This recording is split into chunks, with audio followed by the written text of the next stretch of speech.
আসসালামু আলাইকুম।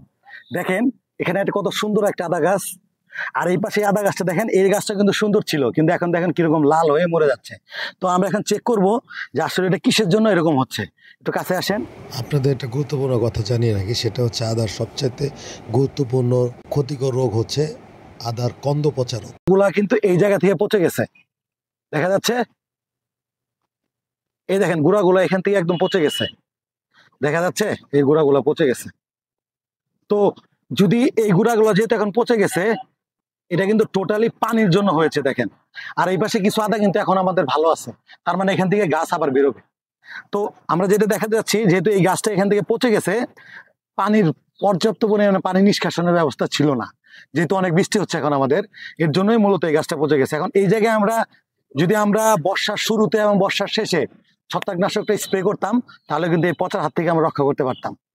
তো এই ক্ষেত্রে আমাদের টেপুগুনাজল, হেক্সাগুনাজল বা যে কোনো জল জাতীয় গ্রুপের ছত্রাকনাশক স্প্রে করতে হবে। প্রতি লিটারে 1 ml করে দিলেই হবে। তো স্ক্রিনের মধ্যে ছত্রাকনাশকের ইটা দেওয়া থাকবে।